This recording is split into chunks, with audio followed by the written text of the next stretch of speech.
There we go. Now we are recording. So at least this time I will not forget. Let's see, we got a few more minutes though before the official start date. I might as well. Did I show you guys this book? You told us last week. Okay. You talked about it, but you didn't show it. Well, here it is, the real thing. And as you can see, it's got lots and lots of pictures and not that much text. And anyway, I went through counting the verbs, and there are 100 and I think 23 or 26 verbs. So that's there it is. And while we're at it, while we're talking about silly little books, there's also this thing here, which is, let me break it open here. Oop.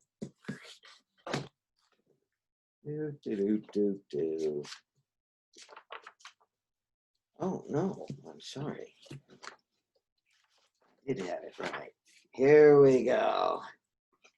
Adagiorum opus, Desiderius Erasmi Rotterdami per eodem exquisitiore quam antehacum quam cura recognitum nec parum copioso locuplitatum actorio quid actum sit in indicibus cognosces et ipsios in hos prese praefiatone by Froben in Basel ex officiana Frobeniana anno MD XXVIII.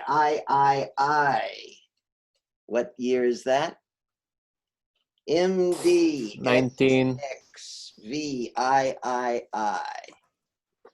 MB XXVIII.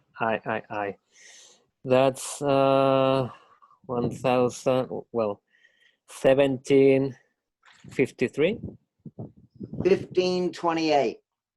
M 15. 28. D. Yep. M is 1,000. D. D is Okay, 500. I understand D, no, not D. Okay. Yep. And XXVIII is 28. So this was printed 28. in 28. These are the Adages of Erasmus. He collected all these great quotes from old Roman and Greek literature, and then printed them all up. These were very nice. This was a very nice print job back then. Unfortunately, my Latin has gotten very rusty. But these are adages, which this book is responsible for putting a lot of adages into our common language. For example, have you ever heard the phrase crocodile tears? That came from Erasmus, who got it from a Greek writer. But he's the guy who dug these things up and then publicized them, and people started using them. He has 4,000 of them.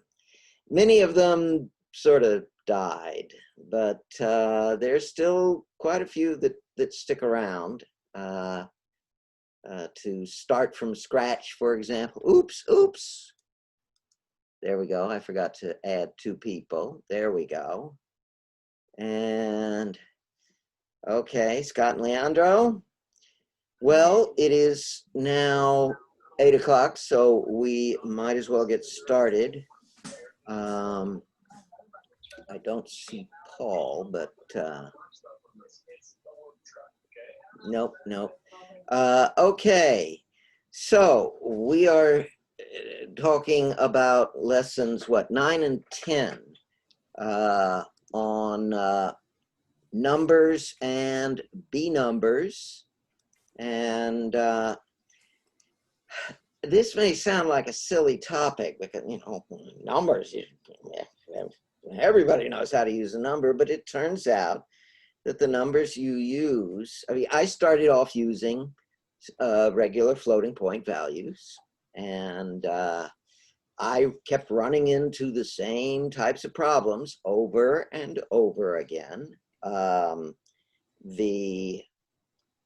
In just using regular plain old numbers, the first question is, how do you define the range, the appropriate range of numbers? For example, if we say somebody is, you know, bad, good, then are we saying that they are, I mean, how good is good?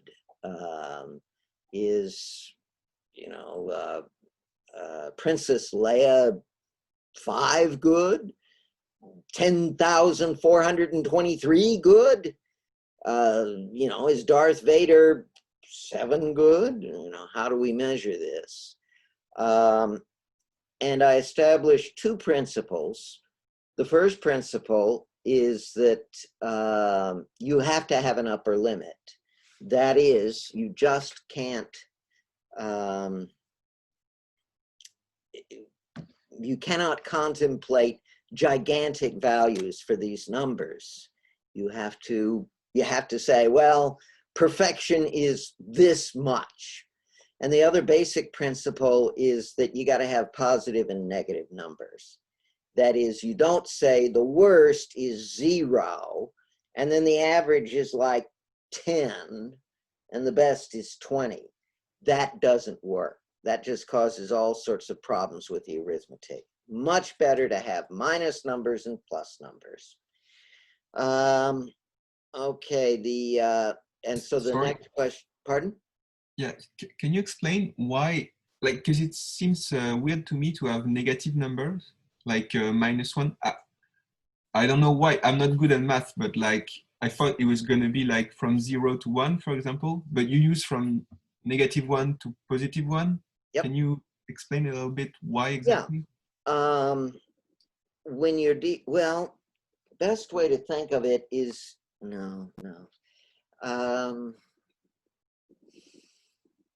the problem here is that the non-value, let's talk about bad, good. If you're actually calculating, if you're doing some sort of, whoops, somebody, here we go. Somebody just requested by email their entry into the meeting. Let's see. If you're trying to calculate a decision, let's be specific. Fred insults Joe. How is Joe going to respond to that? Joe has to make a decision now. What am I going to do? And he could make a decision like saying, I'll just turn the other cheek as Jesus taught. Or he could say, I'm going to blow that fucking bastard's head off. Okay, we have 2 extremes here. Well, if you actually do the calculation for being nice, then if Joe is a bad person, then you want to use that value of bad, good. You're going to somehow take that value and multiply it by something. And you don't want to get a big value to support that decision. You don't want to get, you know, wow, the number I get is a big number that tells me, yes, I want to do this. You want to get as far away from a big number as possible, and that means you want to go negative. Whereas for the bad decision, he's going to shoot him, you want the bad good value to contribute to that. And so if you are, this one you'll set up to have a very negative value. Oh boy, that's a lousy explanation.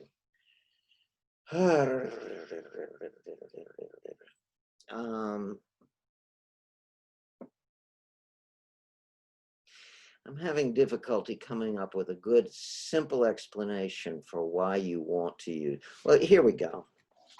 First, I'll need to use some paper here to show.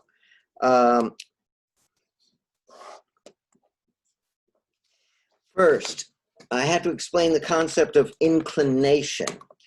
If you're going to make a decision, you're going to have to decide between multiple options. There could be 2 options, 3, 4, 5, whatever.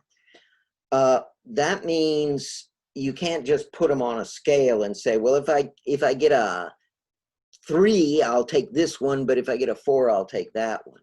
Instead, that doesn't work. That gets you into all sorts of problems. A much cleaner way is to use what I call an inclination. And that is, for each option, you calculate the inclination for that option. The inclination is how inclined that character is to take that option. So let's say you got 3 options, and for each one, you calculate an inclination. And so you'll get this much for this one, that much for that one, and that much for that one. Well, clearly you want to take this one. So the biggest inclination is the one you're going to use, okay? So how do you calculate an inclination? Well, you're going to take personality attributes. This is where your personality model comes in. You're going to take those attributes and you're going to combine them in some way, multiply, divide, whatever, and you'll use that to get a number. And so let's use a number scale. So you've got a range of numbers, and what is that range going to be? Well, if the range were, say, 0 to 1, then, I mean, that sounds like it would make sense.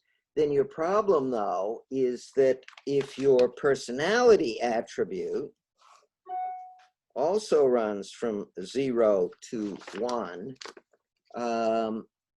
oh dear. Oh, no, sorry. I have to, sorry. Wait, let me get, Barry just came in. Sorry, Barry, I was so busy, so involved in my explanation of a difficult problem, I didn't see your request come in.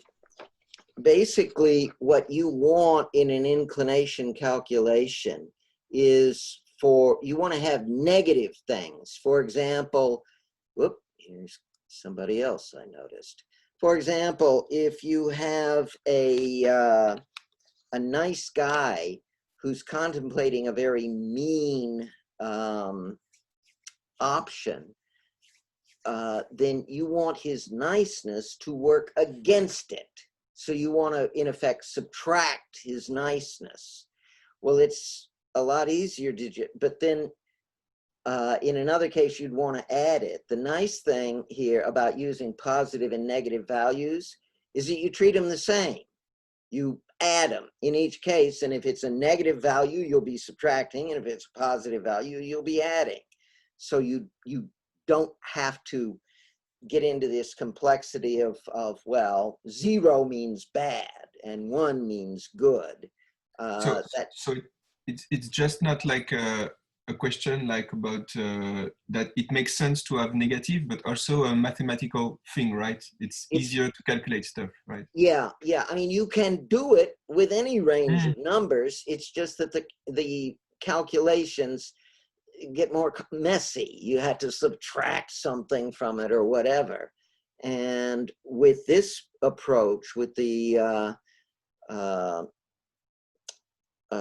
signed numbers, you ensure that bad things behave automatically the way you want them to behave. You don't have to add, you don't have to modify them or correct them or whatever. They are automatically lined up with the way that you would naturally use them. So I want to, oh yeah. No, say like you have a character who's insulting another one, then you calculate everything and you choose one of the multiple possibilities he can react to that insult, right? But how do you define, like, you define your different reaction, the different possible reactions by putting verbs or kind of verbs into the game? Yep. That's what it is, right? Okay. An option is a verb. See, I'm slowly building you up to this big complex system. And unfortunately, where we are right now, there are things I'm teaching you that really only become obvious much further down the road. So yeah, it's kind of hard to for it to make sense just yet. Okay, no, that's fine. Actually understood. Thanks. By the way, Molly here is a vicious guard dog. See, she's really tough. If an intruder comes in, you can see she's really fierce. So anyway, Paul, though, you had some questions like 2 weeks ago that I never addressed. And so let me, in all the rush, I just overlooked them. Paul has an interesting suggestion. He points out that, I have this personality attribute model. He says, why not just base something on standard character archetypes? We have the protagonist, we have the hero who's on a journey, we have the villain, we have all the sidekick, we have all these archetypes. Why not build a system around archetypes? And yes, you can do that.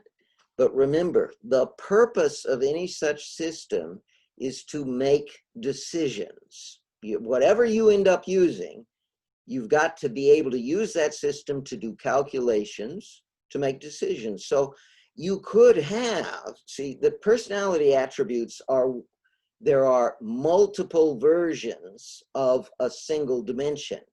That is, the ones I recommend are bad, good, false, honest, and timid, dominant. There are 3 dimensions, but each of them is individually one-dimensional. Now, you could use a multi-dimensional system with character archetypes. Let's imagine well, I'll keep it simple. Let's imagine a 2-dimensional space where you plop down, let me draw again. You plop down different characters, archetypes, and you say, this is the villain, this is the princess, this is the hero, this is the sidekick. And then any given character, you say, well, this character is right here. He's sort of like him, but not too much like these guys. And then you could use their traits, their attributes somehow to make decisions, or you could somehow use these distances to make decisions. The problem is, what are the X and Y coordinates here? This is a graph. What are your X and Y coordinates? It turns out, operationally, when you sit down and actually do this, one of these is going to be something like bad, good, and another is going to be like false, honest, or whatever. That you'll end up correlating. I mean, you could go to 3 dimensions or 12 dimensions, anything. You can do these calculations. But in the end, you're still going to end up with something like that. Now, there is something I will mention you could do. Ever heard of multidimensional analysis, MDA? It's pretty obscure math. This is a system that allows you to define the dimensions just from the data. You don't even know what the dimensions are, but you take enormous amounts of data and you go through this big statistical thing, and you are able to deduce the best set of dimensions, even though you don't know what they are. However, this requires a huge database of what's called similarity data. I might as well tell you about this. It's a neat trick. just keep it in, don't bother remembering the details. Keep it in mind, and if someday you have an application for it, you know, call me up or whatever, and I'll explain how you do it again. But basically, here's how I did it. God, nearly 40 years ago, I was at Atari Research, and I asked, I wonder if we could define what the fundamental dimensions of gameplay are. So I took about 20 of the most popular video games being played in those days, and I set up a big matrix where of column, each column had one of the games in it. Each row had one of the games in it, had the same games. So down the middle, there was this diagonal where each game intersects itself, and we ignore that. But then we would take, I would give this matrix to people and say, fill in similarity data for them. That is, how similar is Pong to Pac-Man? And they had to do it on a 1 to 10 scale, only it was an inverted scale. That is, 0 means they're identical. 1 means they're very close. 10 means they're really far apart. And so we took all of the common games that almost everybody had played and had this matrix, and lots of people filled out all the data. And then I took that data and typed it all in, lots and lots of data. And I wrote the statistical analysis program. This was on an Atari 800, so this was a little difficult to do. And then I did the actual Mda analysis. Let me explain how this works. We start off, whoops, oh, okay. We have all of this similarity data, which tells us that this game is very close to this game. So what we're going to do is we're going to take all of those similarity numbers from, 50 people, 1, 2, 1, 1, 0, 1, 3, 2, and so forth. And we statistically average them, and we come up with the average separation of these two games as 1.3.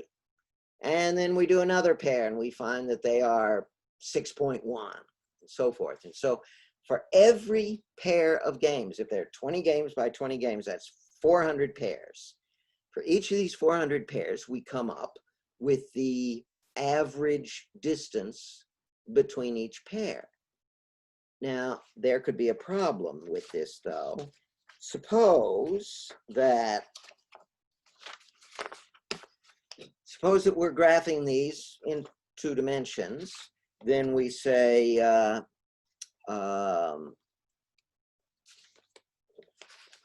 here we go. We've got 3 games, and we find that one pair should be 3.1 apart, the other should be 6.9, and the third should be 1.6, like this. Wait a minute, those numbers don't work. And in fact, actually, no, wait, let me make sure. Yes, you can come up with a triangle that makes this work. The problem is, as soon as you add, that is, we would move this one way down like that. No, you still can't make it work. They can't be made to fit together in 2 dimensions. Those numbers don't line up. But if we go to 3 dimensions, we can make it work. In other words, if we pull this one forward out towards you, then we can come up with a triangle that works. So with 3 points, the only way to make sure it'll work is with 3 dimensions. If you have 4 points, you've got to have 4 dimensions. I have 400 points, which means I need 400 dimensions to get it to fit. This is just math. It's, we don't need to imagine what 400 dimensional space looks like. So Okay, fine. They all fit perfectly in a 400-dimensional space. But we want to reduce that. And in fact, we can come up with a measure of how good they fit, how well they fit, by imagining these to be springs connecting them. And then saying, well, how much would the springs have to be stretched or compressed to make it fit? And you can use an algorithm from physics, it's just Hooke's law, to calculate. If you imagine just having 3 dots with 3 springs of different lengths and they're stretched and so forth, and you force them down into a 2-dimensional space, they'll stretch around until they reach the minimum energy position where this is the best fit you can get. And then you measure how much tension there is in it. If it's a perfect fit, there will be 0 tension. But the worse the fit is, the larger the tension. Okay, that means that for my 400 pairs, I can calculate the tension for any number of dimensions. Okay, so with 400 dimensions, I'll get no tension. Great. With 399, I'll get a little more. With 398, I'll get a little more. And so, in fact, what I'll get is a graph of tension as a function of number of dimensions. And obviously, with a lot of dimensions, the tension will be low. But as we move to lower and lower dimensions, the tension gets much higher. Now, here's the trick. I didn't quite draw this right. Suppose the curve is not going to be clean. There are going to be little bumps in it. Those bumps are what we're looking for. For example, right here, the tension is really high. That's bad. That means this is a really bad fit. But this little valley right here, that tells us that there's a local, that at that number of dimensions, they fit better than we'd expect. And so we say, let's zero in on that. So we look and we say, let's say it's 10 dimensions. We say, those are the 10 fundamental dimensions that define video games. We don't know what they are, but we're going to say that those are the best way to analyze video games and to break them down by dimensions. And we did that, and sure enough, we did find we actually found several valleys, but the one we liked the most, we then we then looked up the coordinates of each game, and we actually graphed it, and we found clusters. Games clustered together in this system. And guess what? The games where you shot at a bad guy were all clustered together here, and the games where you're running through a maze were all clustered together there. And we were able to get some really interesting clusters. And we were also able to figure out, this dimension here, this is about shooting. And this dimension here is about moving around. And that dimension there is about defending yourself. And so we were able to come up with all sorts of interesting conclusions. Unfortunately, they weren't really scientifically provable. They didn't jump out at you and so forth. They were more matters that we could kind of see the connection, but that was about all. Anyway, MDA could be used for Paul's idea, where you have lots and lots of characters and you do similarities. How much is Darth Vader like Han Solo? How much is Princess Leia like Trinity in the Matrix? And you do all these similarities. And then you could come up with these basic dimensions, and maybe those would be a better set of dimensions. Unfortunately, this gets us right back to attributes as I describe them. It's just that they may not be bad, good, false, honest, timid, dominant. We may not know what they are. We may say, well, this is the the Darth Vader dimension, whatever that is, and so forth. But yeah, if you want to do it empirically, that's the way to do it. And the trick, though, is you're going to need a lot of characters to do this properly. And you're going to need characters that people know. And then you're going to need an enormous amount of similarity data.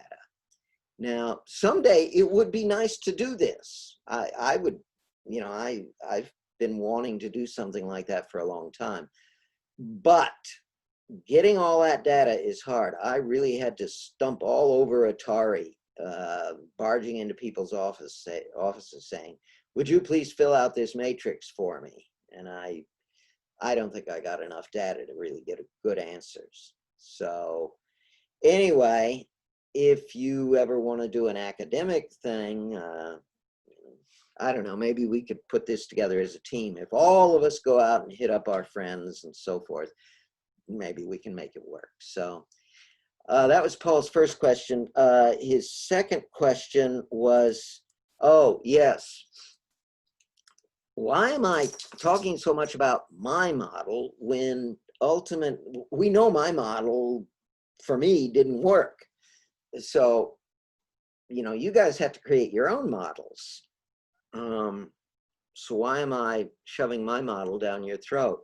Well, I need to show you at least one working thing, or one that gets close to working. Otherwise, I'm just waving my hand. You know, well, do a personality model and, you know, make it a good model. And don't make it a bad model, make it a good model. And by all means, be sure that it's good. And I think it's appropriate to show you this model. And actually, I hope you don't cling too closely to it, because I think it has some flaws.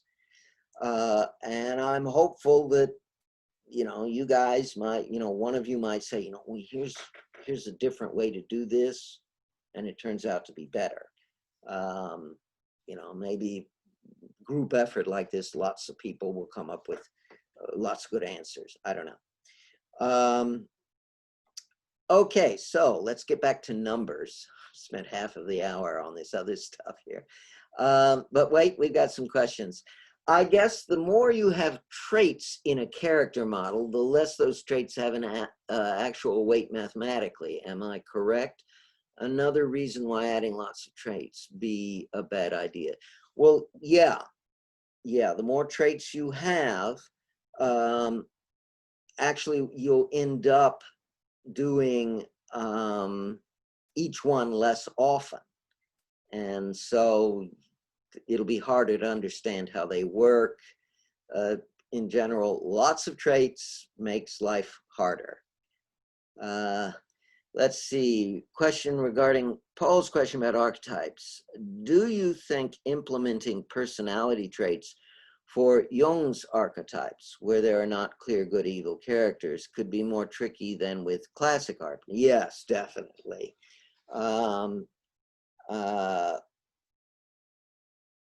I mean, you could try any of these. Actually, the biggest danger in my mind is that Jung is talking about real people, and real people are boring. So it's true, though, that, well, no, he's talking about archetypes in stories. And so there is some merit in it. It would certainly be interesting to explore. I'm not optimistic that it would produce useful solutions. It would probably produce interesting solutions, but I don't know. Maybe I'm wrong. Go see. Oh boy, 150 students for research purposes. Oh yeah, students are great, boy. You can really. Students, the primary source of data for all academic studies. Everything we know about psychology is really about university students. So anyway, well, maybe we should talk about that. Not here, but offline or something. I'll think about how to organize such an array, such a scheme. And maybe we can make it work. Getting back to numbers. So the scheme I propose is actually a combination of two or three elements. I talked about the negative, positive, the idea of limits, but the third idea I'll throw in is the idea of the bell curve. That is, for almost everything about human beings, there's a bell curve.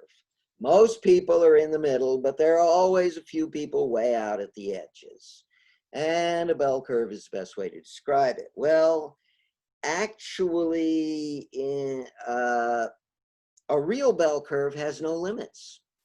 Gaussian, normal, binomial distribution, all of these things. Theoretically, you can get, you know, it may run from 0 to 1, or from -1 to +1, but way out at +50, there's still a tiny, tiny bit of that distribution, and it's a pain to deal with, and it's just not worth worrying about.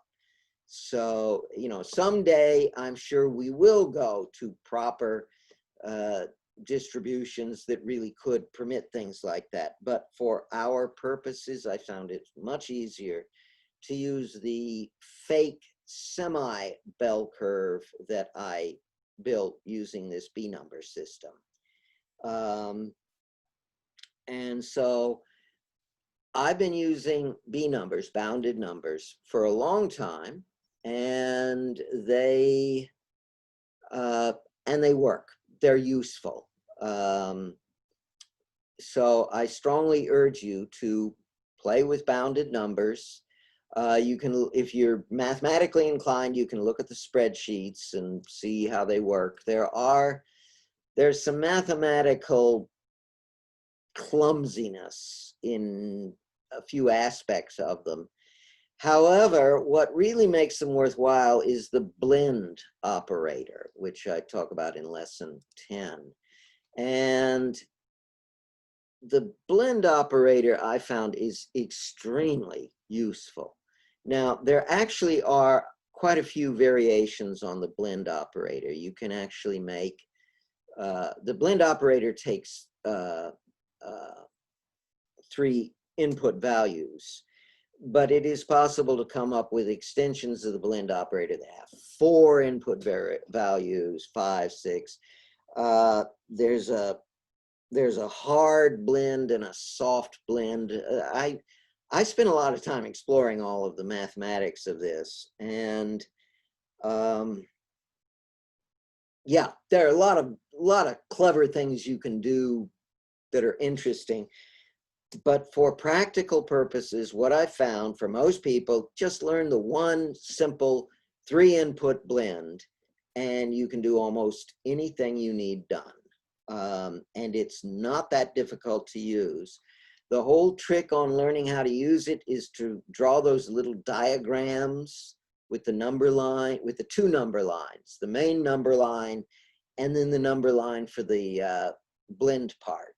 And if you use that, I mean, all I can say is that you can apply it to just about any problem. Occasionally, I will end up using multiple blends. That is, a blend inside of a blend. But that's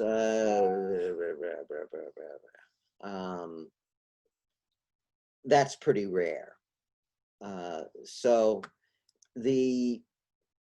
I don't know, lesson 10 explains it, I think, does about everything that could be explained. It is concise and brief. It doesn't give lots of examples, but it gives you enough examples to really define what's going on with the blend. Let's see, Barry. It's entirely possible that we're just going to get to this later, but we've spent a lot of time discussing the specificities of these 3 personalities and what it looks like to calculate with them. But what exactly is the interface that you've attempted with these traits? Like, I assume there's no spatial interface with characters in it walking around. So how do we play these personality models? Like I'm having trouble visualizing how we use these verbs and when the artificial characters have time to interact with each other. Yeah, this is a very good example of the shift from object thinking to process thinking. It makes perfect sense if you think solely in terms of processes, because verbs are the processes. And so you're simply jumping from verb to verb. Joe insults Fred. Fred yells at Joe. Joe punches Fred. Fred hits Joe over the head with a whiskey bottle, etc., etc. You're moving around in a verb space. If you insist on thinking in spatial terms, you're moving in a verb space rather than a spatial space. That part makes sense to me. I mean, specifically, like, is it just like a list of? Is it just like a list of the things that have happened? Like, is it just text? Like, what do you? Yeah, it can be done with text. In fact, Okay. text is the simplest way to do it. However, I believe that it is also crucial to include facial expressions. But really, text is all you need. And in fact, you simply don't need 3D, any kind of 3D stuff. 3D stuff Sure. is for moving around in space. So, but specifically, like, let's say you've got a guy who wants to punch another guy. Can he always do that, or do they have to like be at the same place? Because like real people do things in the same place. Yep. Again, we are getting ahead of ourselves, but okay, that's fine. Yeah, we don't have to go into it now then. Let me talk about the spatial model I use in my system. It's straight out of fiction, straight out of the movies. It involves something called stages. And so we don't have XY coordinates. We simply say that here's a stage, there's some actors in it, they can all interact with each other. Any actor who's not on the stage can't interact. But characters simply pop around from stage to stage. They don't walk from one stage to the next. They simply disappear from one stage and reappear in another stage. That's how the movies work. And this is a fundamental point I want to emphasize. Be informed by fiction and cinema. How do they do it in the movies? How do they do it in novels, stories, and so forth? Above all, use their terminology. We have stages, we have characters. I talk about roles and options. The whole thing is inspired very strongly by cinema primarily, but shows up in many places. Let's see. There was something else I was going to get to, which I've forgotten. Whatever. So those are the numbers. Again, I will warn you that bounded numbers and blend, it's definitely strange. You've never seen anything like it before, and it's odd. What I want to really emphasize to you is that this numbers mathematical system is very practical. It's handy. It's easy to use when you're actually building the damn algorithms.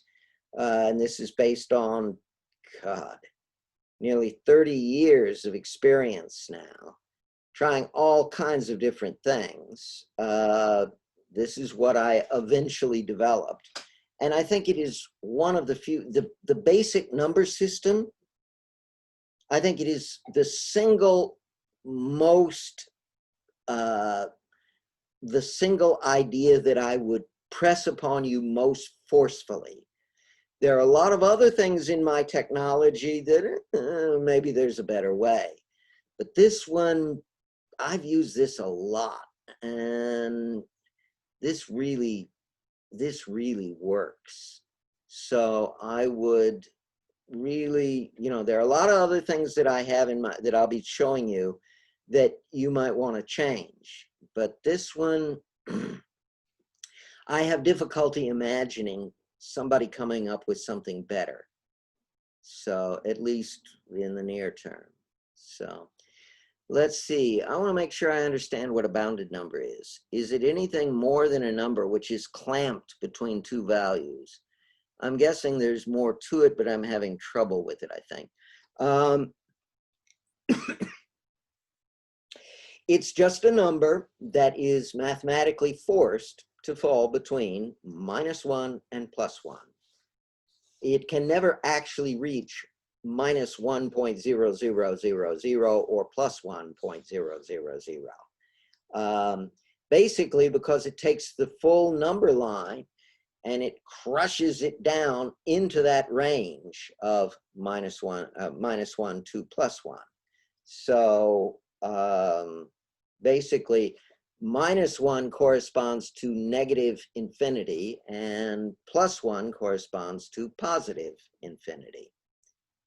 So, and in fact, they behave that way. So for Max, same, I can't find stuff about bonded numbers and blend operator in French because, oh, no, these are my invention. You won't find anything about these anywhere other than in my stuff. This is definitely Crawfordian mathematics. And it turns out there are actually quite a few places where I've talked about it. There's a video on YouTube where I talk about a bunch of stuff with the Storytron technology. And it includes a discussion of bounded numbers. It even includes a nice little animation that gives you an idea of how that works. If you go to, let me make sure of this, storytron.org, that's being run now by another fellow who is, well, he's approaching it differently. And, maybe something will come to it, will come of it. But then there's another, there was another source. Well, you can look at storytron.org and it has some stuff there. Unfortunately, he threw away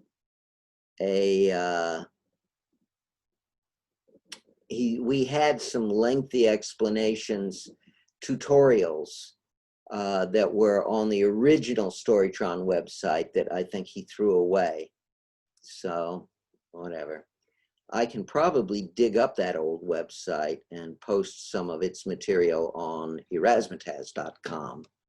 So, and if I don't write that down, I will forget it.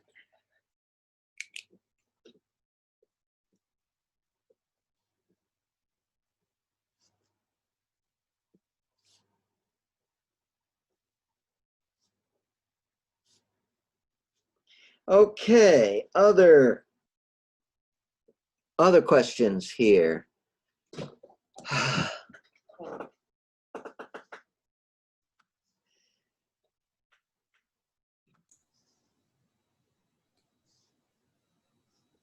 Let's see, other stuff. Well,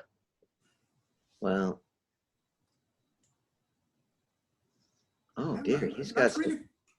Not really Pardon? a question, but I don't know. For example, lesson 10 is quite nice in my opinion. I mean, you basically give 2 examples of using bounded numbers to create algorithms, and it makes sense in my mind. I can understand. But looking at the big picture of interactive storytelling, I think that the hardest thing would be the speaking part, not the thinking part. I mean, you with bounded numbers, you kind of solve the thinking part, but how do we make clear to the player what really is going on? I think this is the big thing. And you say a lot of faces, which are nice, but my feeling is that this is not enough. Well, yeah, it is true that, I mean, we are limited to, for first efforts, to text. It would be nice if we could show it all in video, but that's way, way beyond our capacities right now. So just basically, think of it basically as a story coming out in text. Now, again, I realize that in terms of gaming, that sounds awfully lame. But that's, you know, we have to crawl before we can walk, and walk before we can run. And the only way we can clearly express a wide range of verbs is to, oh, darn it. There we go. Sorry, Paul. Paul, how long had you been waiting with me not noticing? Oh, it was just a few minutes, like my Wi-Fi got disconnected or something. Oh, okay. Yeah, if you get disconnected, it's best to immediately send me an email, because that at least has a little bell that goes off to warn me. So yeah, basically you're telling a story, and the simplest way to do that is with text. And the text can be, in fact, there are some serious problems with text. There are 3 ways to do it. The first is with a very narrow,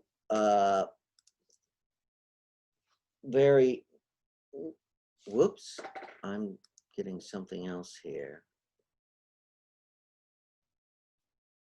Oh, okay, sorry. The first is with narrow fixed text, where you have, you know, simple verbs like Joe punches Fred. Fred insults Joe. Joe shoots Fred. And that's the most primitive way to do it, and that's really bad. I've done it in many of my trial versions, but in practice, people find that really frustrating because it's so simplistic. The only thing that makes it work is to have a huge number of verbs, and that the more verbs you have, the magnitude of the task seems to increase exponentially with the number of verbs. So the next is a scheme I developed many years ago called Tinkertoy Text. The inspiration for this was in 1984. I was in New York City with a friend, and we went into one of the little grocery stores, the teeny tiny ones. And while waiting to pay at the cash register, I noticed a copy of the National Enquirer. Do any of you know what the American newspaper, the National Enquirer, is? This is real junk. I mean, this is the junkiest of the junk. Basically, it's idiotic stories for stupid people. And they're all very sensational. And they all revolve around a standard number of memes. And as I was looking at it, I turned to my friend and said, you know, Eric, I bet I could write a program to generate the National Enquirer, at least the headlines. And the idea was we take combinations of Elvis, Princess Diana, various other celebrities. And then we have verbs like abducted by flying saucer, or if they're dead, returns from the dead.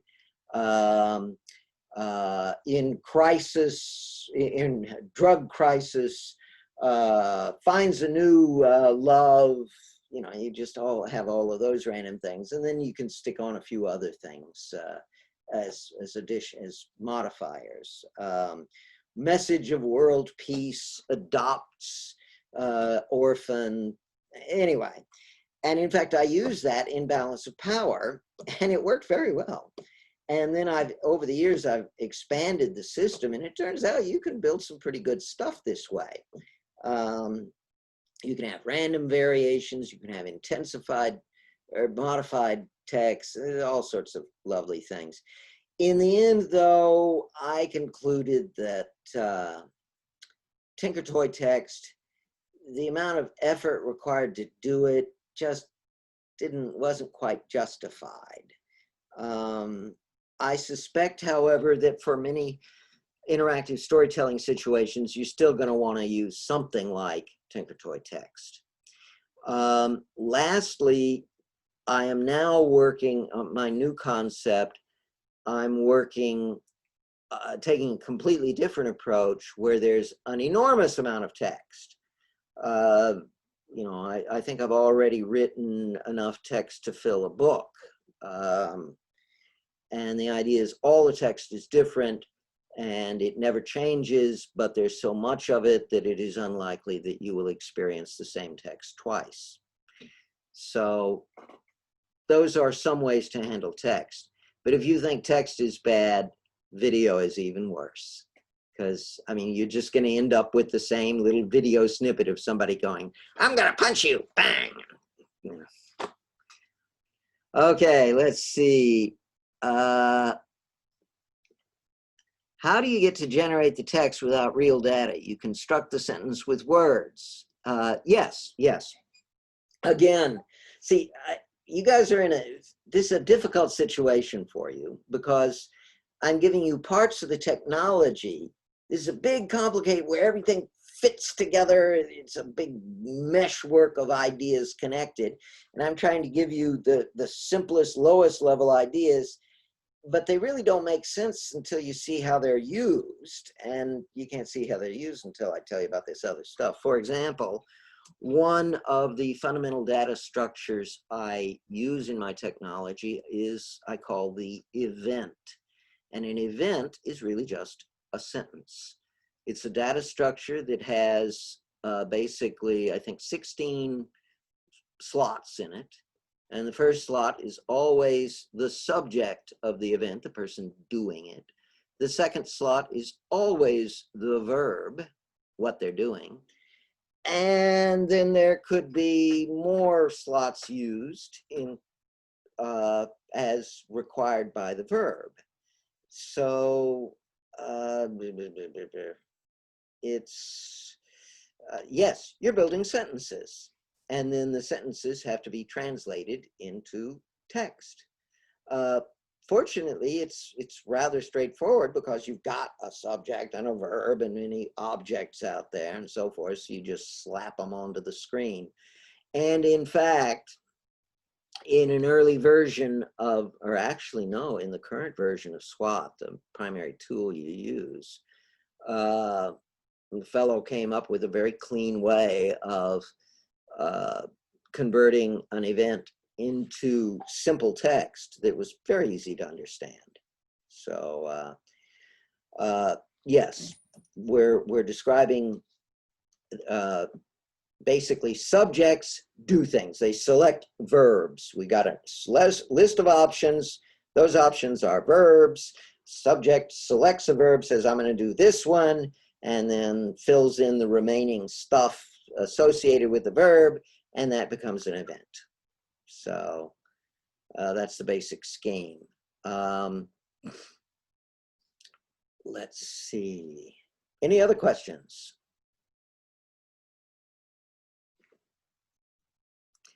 Let me look at. Oh, yes. Go ahead. I was wondering if it wouldn't be, it seems like if you did it via text, it would get a bit repetitive very quickly, unless, like you said, you wrote hundreds of thousands of lines of text. Couldn't you just use like symbols to indicate the things that are happening? Like have a punch icon, because like punches all kind of look the same. So if you just showed a punch happening, or not happening, if you showed a picture of a punch, no one's gonna be like, man, he said the same thing again. They're just gonna be like, oh, he punched me again. I don't know. That seems more reasonable. As a matter of fact, you have anticipated. Where are we here? Here we are. I want to. Wait a minute. There's going to be an easier way to do this. Yes, the idea of using symbols is. I wonder if I can find it here. I'm looking for an image I can show you of symbols in place here. Come on. No.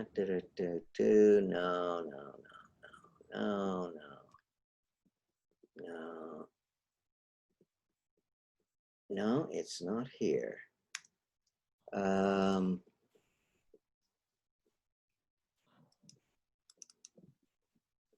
No.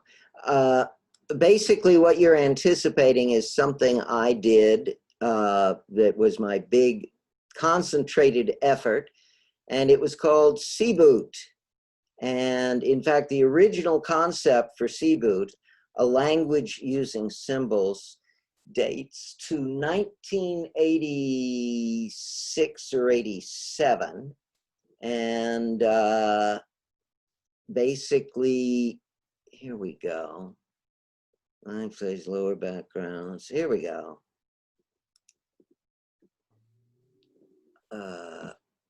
Let me. No. Here, I'll just. No, here's a better way to do it. For example, can I do it this way? No.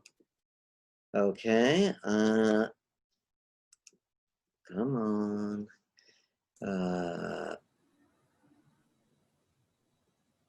Oh, okay. Workspace, C-boot, resources, images, symbols, and here we go. So here is one of the symbols that we use. That is a character. And here is, here's another one. This is a verb for, it's called disclose. It means you're telling somebody something. And I'll see if I can find one more that's useful.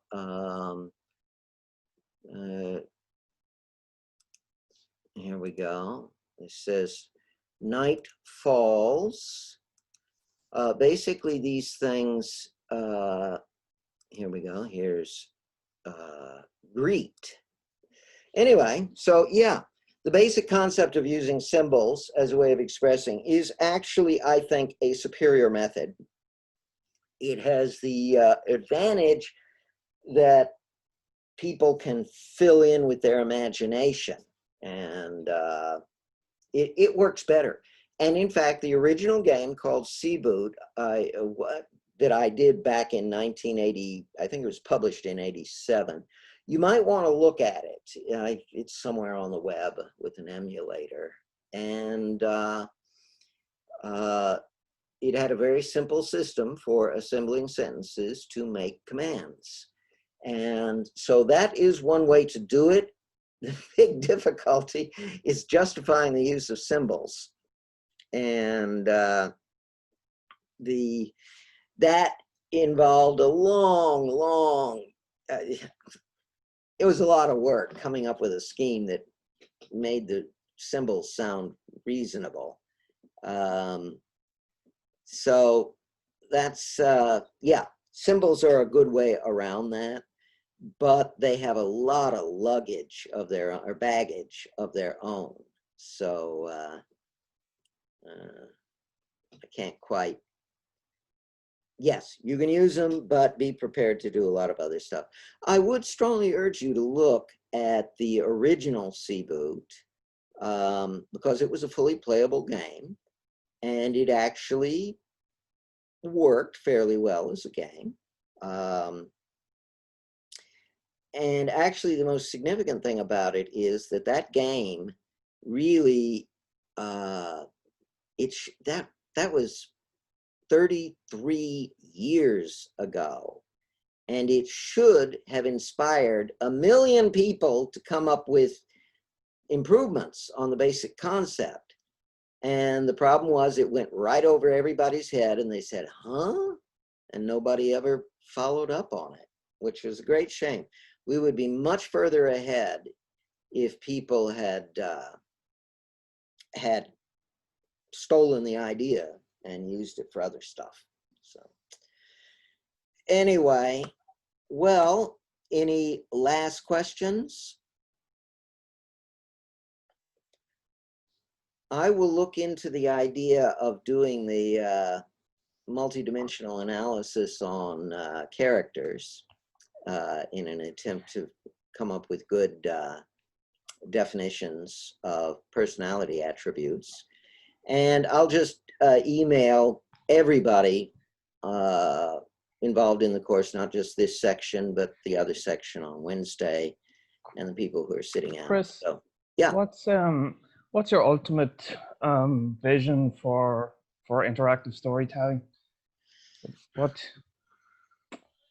Maybe it's out of the scope of the course, but it'd be interesting to know.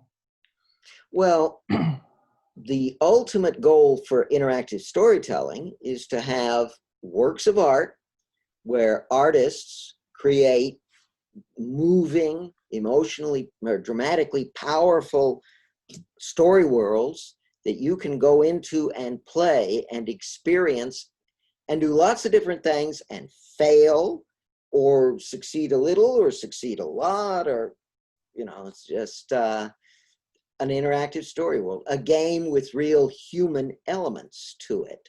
That's the long-term goal.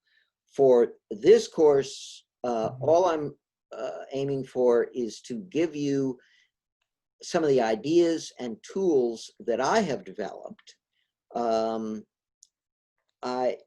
I mean, theoretically, I have enough tools. You could sit down with the stuff I have right now and build a story world. It's just, I don't recommend it because it would be a very difficult job.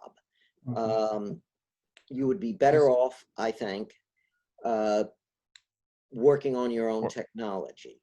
We're kind of at the stage of the Ford T0, like very early stages. Oh yeah, of the technology. Yeah, this is definitely research phase. We are not in development phase. Right now, there is zero commercial potential. However, if you want to look down the road, this is going to swamp games. Someday, people are going to say, you know, games as we know them will be for kids, you know. Most adults will spend a lot more time. In fact, I believe that interactive storytelling will clobber every other form of dramatic expression, of entertainment, really, because A, it's interactive, which is very powerful. I mean, the games people play are really stupid, and yet they're a lot of fun because they're interactive. And two, they'll be dramatic, which is, you know, about people. And that's the other really powerful thing. So these are the two most powerful aspects of entertainment. And we have yet to put them together. And that's why I'm pursuing this. I have a question about that. Yeah, like with your way to make games, how can you make two very different games? Like your system is very precise, and because the story is not written for the game, it happens with interaction. How can you make two very different games? Maybe by like putting different characters, but I don't see how you can make very different games one from another, you know, like with the same system. Wait, you mean different experiences with one story world? Well, I Or mean, like, I guess having different story worlds will Oh, make okay. different games, but I'm not sure to picture how different they will be one from another. You know, Oh. like, that is an easier problem. We could do a story world about adultery. You know, you're happily married husband or wife, and you encounter this other person who's really sexy, and you know your sex life has been kind of boring, and here's this really sexy person, and what do you do? And if you do have an affair with this other person, might it go wrong? Might your spouse find out? What happens if your spouse finds out? You know, there are a lot of interesting possibilities here. That's one story world. Let's do another story world about being in a business where the boss starts doing things that aren't quite ethical. And, you know, are you gonna go along with this? Well, they're only a little unethical, but then what if they start getting worse? And, or how about a story world where you're a teacher and there are students who have problems. It's not just, teaching isn't just a matter of standing in front of people and talking. You've got students with all the different little issues and problems and so forth, and you got to cope with them. How about dating and romance? I mean, how many different kinds of movies are there? Every one of them can become the basis for a story world, although you have to greatly generalize from that. So anyway, oh, well, yeah, Barry asks, you might end up interacting in the same way in that you pick from a list of verbs. Well, yeah, that's true. That's what you do in any game. You know, I'll shoot now. Oh, I'm gonna run over here. But the difference is like in terms of like the qualitative experience. So like even if it's something as dumb as the choice between a game where you shoot things and a game where you go fishing, like yes, in both of those things you do this, but like the kinds of like the inputs you give are substantially different. Like if both of those games amounted to clicking what you were gonna do, like if both of those games had a list and it was just click go fishing or click on shoot a gun, they wouldn't be different games. They're different because you have like. So you're saying that menu selection is too narrow, or Potentially, I'm not sure of that, but I think that's sort of what the question is about: is how do you make these games like feel different? well, I suppose all I can say is that, you know, we've got these computers and we've been using them for decades now, and menus are sort of a big part of that. And people don't say, well, my word processor is no different from my browser because I'm using menus in them. You know, this is just part of the interface. You know, we have mice. Every damn game uses mice. You know, big deal. We're stuck with that. I mean, maybe, but like that's kind of what makes shooting games different than your word processor or your browser is you're not stuck in a menu. Okay. Which is not to say yeah. that. Yeah, there is. Which is not to say that it's impossible to make a social game without menus, though. Like, obviously, there's probably different interfaces that you could use. Yeah, I would argue that I mean, what you're talking about, I would describe as physicality. That is, you know, you're playing a game and all of a sudden there's a monster over there and you jerk to the right and you jerk the mouse to the right and the screen, the view jerks. So that's a physicality that many people find satisfying. I don't think it's of much significance. You know, de gustibus non est disputandum. There's no arguing over taste, and some people like that. Fine, there are plenty of games for that.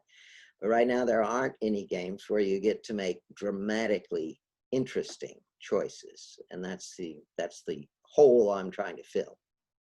So, okay then. Well, I will put together a proposal or discussion of how to proceed with this MDA idea, and email it out to everybody, and we'll see if we can make something go.